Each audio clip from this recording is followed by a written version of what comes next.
नमस्कार। पियानी टीवी से मैं महाराज शाह बोल रहा हूं और आज हम एक बहुत ही ज्वलन समस्या को यहां पे डिस्कस कर रहे हैं आपके साथ, जो कि समस्त भारत का कंसर्न है और भारत के हर व्यक्ति का कंसर्न है। क्योंकि ये जो कंसर्न भारत के हर व्यक्ति का इसलिए है क्योंकि इसने हमारे सारे माइंड को इन्वॉल्व कर रखा है, देश को पूरा इन्वॉल्व कर रखा है। और ये ऐसा मैटर कुछ है नहीं कि जिसको हम सॉल्व नहीं कर सकते थे या सॉल्व अभी भी नहीं कर सकते, उसकी समस्या को समाधान नहीं कर सकते हैं। बहुत मुश्किल नहीं है और बहुत आसान भी नहीं लगता है लोगों को, लेकिन ये है बहुत आसान, क्योंकि विल पावर होना चाहिए ऐसी समस्या को जड़ से ख़त्म करने का, समाप्त करने का।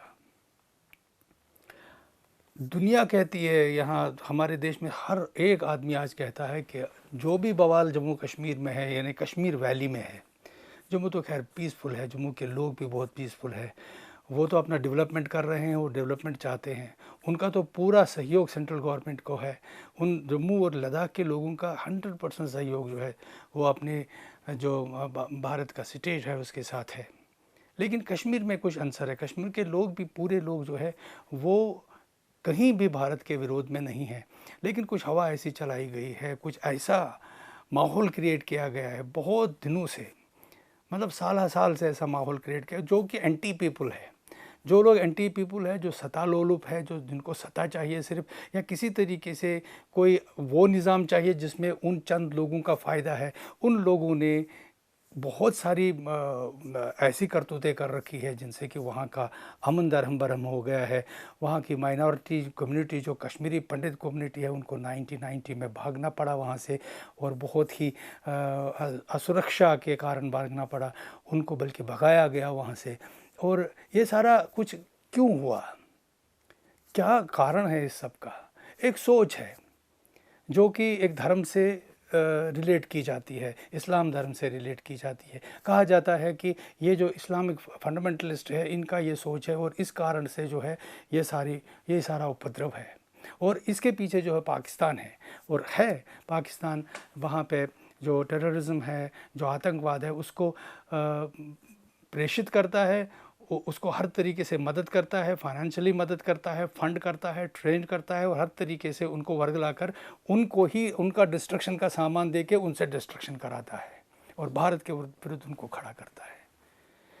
इसके पीछे आज जब सब विद्वान लोग जब एक मत होके ये सोचते हैं तो उनको लगता है कि गलती हुई है, और वो गलती हुई है जब विभाजन हुआ था और 560 के करीब जो प्रिंसली स्टेट्स थे, उनमें से जो 550 स्टेट्स ने इंडिया के साथ विलय किया, बिना शर्त विलय किया, उन्होंने कोई शर्त नहीं रखी। और ऐसा ही बिना शर्त विलय जो है वो महाराजा हरि सिंह ने भी कश्मीर के साथ किया, क्या नाम, इंडिया के साथ किया। महाराजा हरि सिंह का विलय पत्र भी उसी भाषा में है, उसी तरह से है, उसी प्रकार से है, और उतना ही है जितना कि बाकी प्रिंसली स्टेट्स का था। ये ज़रूर है कि प्रिंसली स्टेट्स का जो वर्चस्व उस वक़्त था और जिस तरीके का स्टेटस था, तो उनको राज प्रमुख रखा गया, यानी राज का प्रमुख कहलाए गए वो, और उनको कुछ सुविधाएं दी गई। एकदम से अमलगमेशन नहीं हुआ, आहिस्ता आहिस्ता से अमलगमेशन हो गया, और 1956 तक आते आते लगभग सारे जो राज्य थे, जो प्रिंसली स्टेट्स थे, उनका विलय कंप्लीट हो गया, और उनके वो पद, जो विशेष पद अधिकार उनको दिया गया था, वो छीने गए। 1971 तक उनके प्रीवी परस छीने गए और वो रिपब्लिक में कंप्लीट समा गए। इसी प्रकार से कश्मीर भी एक अंग बना भारत का, हिंदुस्तान का। लेकिन यहाँ पे अड़चन तब आई जब जो कॉन्स्टिट्यूएंट असेंबली ऑफ इंडिया थी, कॉन्स्टिट्यूएंट असेंबली ऑफ इंडिया ने सारे राज्यों को कहा कि आप चाहे तो अपनी कॉन्स्टिट्यूएंट असेंबलीज जो है वो स्थापित करके एक अलग कॉन्स्टिट्यूशन भी बना सकते हैं। भारत में शुरू में कुछ एक रियासतों ने ऐसा चाहा था, सौराष्ट्र ने चाहा था, ट्रावनकोर ने चाहा था, मैसूर ने चाहा था। लेकिन जब आपस में बातचीत हो गई तो उन्होंने भी ये विड्रा किया और कहा कि जो कॉन्स्टिट्यूशन इंडिया का है वही कॉन्स्टिट्यूशन सारे मुल्क में होगा। पहले हम फेडरेशन थे, हम यूनियन ऑफ स्टेट्स नहीं थे, लेकिन जब रिपब्लिक हम घोषित हो गए तो हम यूनियन ऑफ स्टेट्स हो गए फिर। और यूनियन ऑफ स्टेट्स जब हो गए तो हमारे जितने भी विलय हो गए थे, विलय पत्र पे जिन्होंने भी साइन किया था, वो सारे पूरे के पूरे हमारे में विलय हो गए। और जम्मू कश्मीर का विलय भी उसी विलय पत्र से हुआ है। लेकिन जम्मू कश्मीर के लोग जो हैं, उन्होंने जो हमारे रिप्रेजेंटेटिव उस वक्त इंडियन कॉन्स्टिट्यूएंसी असेंबली में थे, क्योंकि हर प्रदेश से थे, हर इसके प्रिंसली स्टेट से भी बुलाए गए थे, तो उन रिप्रेजेंटेटिव्स ने कहा कि हम अपनी कॉन्स्टिट्यूएंट असेंबली जो है वहाँ पे निर्मित करेंगे और अपना कॉन्स्टिट्यूशन बनाएंगे। जब सारे प्रदेशों ने, सारे प्रिंसली स्टेट्स ने, सब लोगों ने कहा था कि हमको नहीं चाहिए, तो समझना चाहिए था कि इसके पीछे क्या है। लेकिन शायद ये बहुत बड़ी भूल थी। खैर, कॉन्स्टिट्यूएंट असेंबली बन गई, उन्होंने constitution of Jammu and Kashmir निर्माण किया, उसमें जो भी था वो किया। लेकिन उससे जो है, जो कॉन्स्टिट्यूशन ऑफ इंडिया है, उसका जो धारा प्रवाह वहाँ पे चलना था वो थोड़ा लिमिट हो गया। वो लिमिट हो रखा गया जो एक्सेशन में, मूल एक्सेशन में जो सब रियासतों के साथ एक्सेशन हुआ था, वही था 3 पॉइंट्स, उसको वो लिमिट किया गया उसी तक। यानी जो कंकरेंट लिस्ट होता है, एक स्टेट लिस्ट होता है, एक सेंट्रल लिस्ट होता है, एक कंकरेंट लिस्ट होता है। अब स्टेट लिस्ट क्या तो वो करेंगे, जो लॉज पास खुद करेंगे जम्मू एंड कश्मीर असेंबली। और अगर कंकरेंट लिस्ट में कोई चीज़ फॉल होती है या सेंट्रल लिस्ट की कोई चीज़ है जो हमको लागू करानी है जम्मू कश्मीर में, तो उसके लिए हमको सहमति चाहिए जो जम्मू कश्मीर की असेंबली है उसकी। यानी डायरेक्टली हिंदुस्तान के कानून जो है वहाँ पे लिमिट हो गए। ये समझने वाली बात है। इस तरीके से अगर हिंदुस्तान के कानून में फंडामेंटल राइट्स है तो ये भी लिमिट हो गए। अगर कोई भी रियायत है, यानी जो हमारे फ़ायदे की, जो आम मनुष्य के फ़ायदे की बात है, उसको इन लोगों ने लिमिट कर दिया। और क्या हो गया कि जो राजशाही थी वो ख़ानदानों की शाही बन गई, जिन लोगों ने पॉलिटिकल पावर वहाँ पर एक्योर किया। वो लोग कौन है आप जानते हैं? वो फारूक अब्दुल्ला, शेख अब्दुल्ला साहब की फैमिली है, वो मुफ्ती उसकी फैमिली है, और ये 2-3 फैमिली जो है जो कि रिलीजन को वहाँ एक्सप्लॉइट करके राज करते रहे। और जिन्होंने कम्युनलिज्म मतलब सबसे ज़्यादा अपनाया वहाँ पे, और कम्युनल डिवाइड करके वहाँ पे जम्मू कश्मीर और लद्दाख 3 खित्तों को एक अलग तरीके से देखने लगे। ये नुकसान हुआ। इस मेंटलिटी से, इस मानसिकता से जो है वहाँ पे ये अलगाववाद भड़क उठा। अलगाववाद को जो पोषण किया, जो उसको मदद की, वो की पाकिस्तान ने। और इन्होंने ये वैसा ही डिवीज़न कर दिया। जब शुरू में कॉन्स्टिट्यूएंट असेंबली बनाई गई थी ब्रिटिश एम्पायर के तहत, उसमें एडल्ट फ्रेंचाइज के तहत इलेक्शन हुए थे। वहाँ 80% जो है कांग्रेस को मतलब रिप्रेजेंटेशन मिली थी, और कम कलील मतलब जो है मुस्लिम लीग को मिली थी। तो मुस्लिम लीग ने कहा था कि हमको ये कॉन्स्टिट्यूएंट असेंबली ही जो है वो मंजूर नहीं है, हमको अलग देश चाहिए। अब ये जो मानसिक स्थिति है, जो ये मानसिकता है, ये उस चीज़ को दर्शाता है कश्मीर में। उन लोगों की मानसिकता जो कि मतलब कम लोग हैं, लेकिन वो इस चीज़ को एक्सप्लॉइट करते हैं। 370 के तहत जो उनको ऑटोनॉमी मिली है, वो उन्होंने अपने ख़ानदानी राज और कुछ धार्मिक गुरुओं ने अपने धर्म की आड़ में अपनी पॉलिटिक्स खेलने के लिए उसको इस्तेमाल किया है। और इधर भारत में इसको हटाने के लिए बीजेपी इलेक्शन पे इलेक्शन जीतती है। वो वादा करती है कि इसको हटाएंगे, लेकिन ये भी एक सियासत हो सकती है, और है, मुझे लगता है सियासत ही है। तो आम आदमी जो है इस सियासत में पिसता जा रहा है।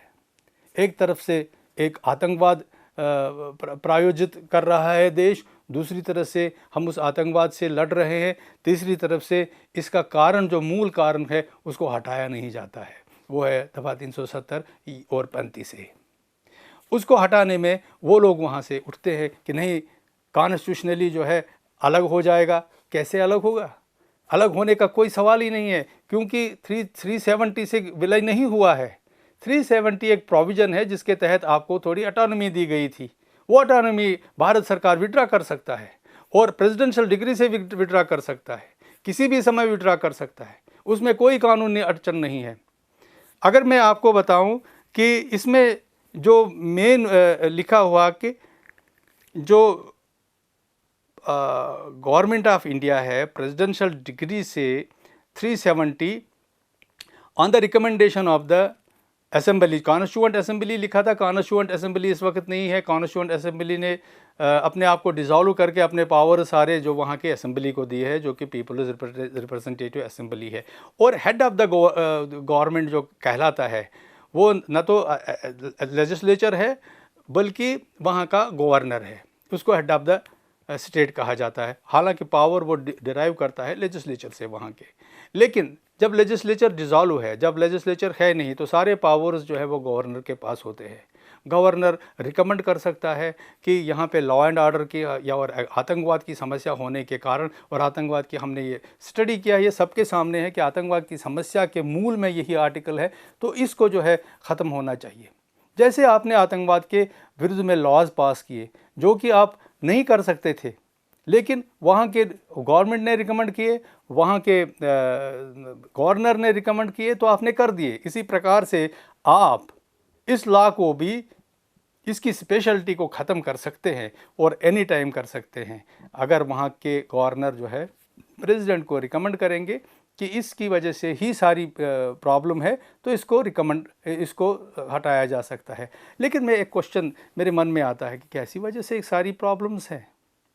दफ़ा 370 से ये किस लिए दफ़ा 370 रखा गया था वहाँ पे? What was the reason? हम सोचते हैं कि नेहरू जी ये गलती नहीं कर सकते थे, या उस वक्त शेख अब्दुल्ला भी ये गलती नहीं कर सकते थे। तो अगर हम इतिहास में जाएंगे, था ज़रूर एक विशेषता थी उसमें, जम्मू कश्मीर में एक विशेषता ये थी कि सिर्फ कुछ हिंदू कश्मीरी पंडित कश्मीर में रहते थे, मुसलमानों के साथ रहते थे। मुसलमानों और कश्मीरी पंडितों में बहुत बड़ा विरोध नहीं था, बहुत बड़ा तकरार नहीं था, आपस में अच्छे से रहते थे। वैसे ही डोगरा है जम्मू के, वो रहते थे। एक खुशनुमा माहौल था। खुशनुमा माहौल को सुरक्षित करने के लिए उस कल्चर को, जो कि हज़ारों साल का कल्चर वहाँ था, उसको सुरक्षित करने के लिए, जो कि मतलब नींव है भारतीय कल्चर की, उस कल्चर को सुरक्षित करने के लिए, जिसमें 80% यानी 80% जो लिटरेचर है संस्कृत के की आलोचना का, जो काव्य है संस्कृत का, वो वहाँ लिखा गया है, कश्मीर में लिखा गया है।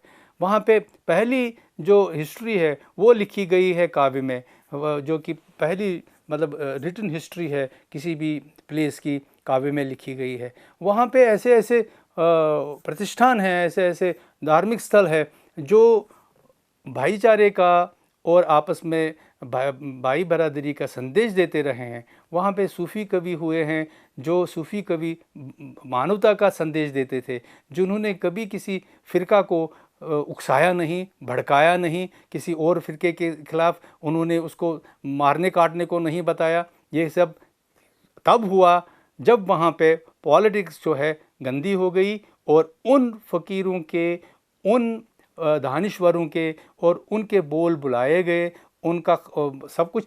तो इसका जो मतलब था 370 का, वो इरोड हो गया, वो ख़त्म हो गया। वो मतलब ये था कि इस चीज़ को सुरक्षित करना था, इस भावना को सुरक्षित करना था, इस फीलिंग को सुरक्षित करना था। तो ये फीलिंग आपने ख़त्म कर दी, आपने बम चलाए वहाँ पे, आपने उस शांति को ख़त्म कर दिया जिसके लिए ये दिया गया था हमें। अब अगर कुछ इसमें बचा है तो इतना बचा है कि जैसे सारे स्टेट्स हैं दुनिया भर के, हमारे इंडिया में जितने भी स्टेट्स हैं 29 है, तो उनमें से एक हम भी हैं। हम कोई विशेष स्टेट नहीं है और ना हमको चाहिए विशेष दर्जा। विशेष दर्जा है डेवलपमेंट का, डेवलपमेंट करो ना लोगों का। आप 370 से क्या डेवलपमेंट हुआ है आज तक मुझे बता दीजिए। 370 से सिर्फ 7 कुंभों के कश्मीर के डेवलपमेंट हुआ, 7 कुंभों का, और वो गिन के बता सकता है कोई भी। आपने कभी उस बारे में सोचा नहीं है। आप 370 सिर्फ अपनी जो राज सत्ता है उसको बचाने के लिए कर रहे हैं और कोई आपका मकसद नहीं है। हमने रजवाड़े ख़त्म कर दिए, हमने पुराने जितने भी फ्यूडलिस्ट कल्चर था उसको ख़त्म किया, लेकिन कश्मीर में अभी भी नहीं हो रहा है। वहाँ फ्यूडलों की तरह ही राजशाही अभी भी बसी हुई है और उसी तरीके के वहाँ पे बोल है। अगर आप शांति चाहते हैं, अगर आप हिंदुस्तान के कॉन्स्टिट्यूशन को पूरे हर तरीके से उधर कश्मीर में चाहते हैं, तो ये 370 जो है ये जाना चाहिए, ख़त्म हो जाना चाहिए। और इसमें कोई बहुत बड़ी अड़चन नहीं है।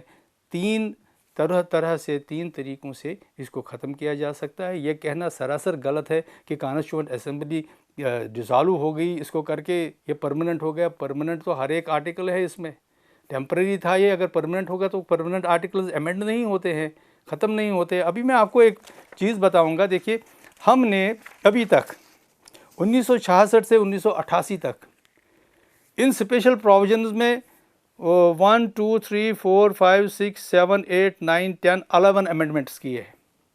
11 अमेंडमेंट हुए हैं 1988 तक। एक अमेंडमेंट और जोड़ दीजिए, बच्चियों को उनका हक दे दीजिए। 35A को बिल्कुल ख़त्म कर दीजिए। वो 35A क्या होता है? 35A में ये है कि अगर कोई बच्ची जो है जम्मू कश्मीर की वो बाहर के स्टेट में ब्याह करती है तो उसका सिटीजनशिप ख़त्म हो गया, उसका वहाँ पे प्रॉपर्टी का हक ख़त्म हो गया है। ये तो अन्याय है, ये तो जेंडर बायस है। ये क्यों होना चाहिए? आज के दौर में ऐसी डिस्क्रिमिनेशन जेंडर की नहीं होनी चाहिए और इसको ख़त्म कर दे। अब आप कहते हैं कि दूसरे लोग वहाँ पे बसने के लिए आएंगे, तो आपको क्या हर्ज है? वो तो अपना कारोबार करेंगे। आप भी तो जाते हो दूसरे इलाकों में बसने के लिए। आप क्या महाराष्ट्र में नहीं खरीदते हो ज़मीन? आप क्या हिंदुस्तान के किसी भी स्टेट में ज़मीन नहीं खरीदते हो? वो आपको बोलते हैं कि यहाँ से चले जाओ। फिर आपको क्या दिक्कत है? क्या दिक्कत है? आप हर जगह जाते हो। एक स्टेट से दूसरे स्टेट में मूवमेंट जो है वो फंडामेंटल राइट में आता है, और यही फंडामेंटल राइट जो है आप इनकार करते हो इस फंडामेंटल राइट का जब आप आर्टिकल 35A जो जम्मू कश्मीर में लगाते हो। इस फंडामेंटल राइट को वहाँ पे लागू करना है और इसको 35A को हटा देना है। इसलिए क्योंकि ये भी एक बाधा है फंडामेंटल राइट्स में, और वहाँ के जो बेटियाँ हैं उनका हक ये छीन रहा है। बाहर के लोग जो हैं उनका हक ये छीन रहा है। आप हर जगह हिंदुस्तान में प्रॉपर्टी खरीदते हो, हर जगह व्यापार करते हो और किसी को वहाँ आने नहीं देते हो। ये हमाकत है ना, और ये तो सीनाजोरी है। आप हिंदुस्तान का हिस्सा है, अब भूल जाते हैं। था एक प्रोविज़न दिया था, लेकिन उसका आपने कदर नहीं किया, उसको आपने इरोड किया, उसको आपने ख़त्म कर दिया। इसलिए मैं अपने भाई बहनों से, कश्मीरी भाई बहनों से, वो ठंडे दिमाग से सोचे कि जो पॉलिटिशियन है, जब वो ये कहते हैं कि ये हटे, ये इज़्ज़त है, ये वो है, ये वो है, वो अपनी इज़्ज़त की बात करते हैं, वो अपने खुदगर्जी की बात करते हैं, वो आपके राइट्स की बात नहीं करते। वो कॉन्स्टिट्यूशन ऑफ इंडिया जो आपको राइट्स देता है उनसे आपको महरूम रखना चाहते हैं, इसलिए वो ऐसी बातें करते हैं। मुझे आपसे बदस्तूर मैं बात करता रहूँगा और आपके इसको आगे भी बढ़ाऊंगा इस बातचीत के, लेकिन आज की बातचीत को मैं यहीं रोकता हूं और आपको सोचने का बहुत अवसर मिलता है। मुझे रिस्पॉन्ड कीजिए, मुझे बता दीजिए कि क्यों नहीं दफ़ा 370 और 35A को हटाया जाए और पूरी तरह से हम हिंदुस्तान के साथ मिल जाए। हिंदुस्तान हमारा देश है, हिंदुस्तान की हिंदुस्तानी होने पे हमको फ़ख्र होना चाहिए, क्योंकि हिंदुस्तान में सारे मज़हबों के, सारी जातियों के, सारी लैंग्वेजेस के लोग एक साथ बहुत मुनज़्ज़म तरीके से और आपस में मिल के रहते हैं, भाईचारे से रहते हैं, और यही हमको भाईचारा आगे बढ़ाना है और हमको कम्प्लीटली अपने आप को मर्ज करना है इंडियन सोसाइटी एंड कल्चर में। इसके साथ दीजिए इजाज़त।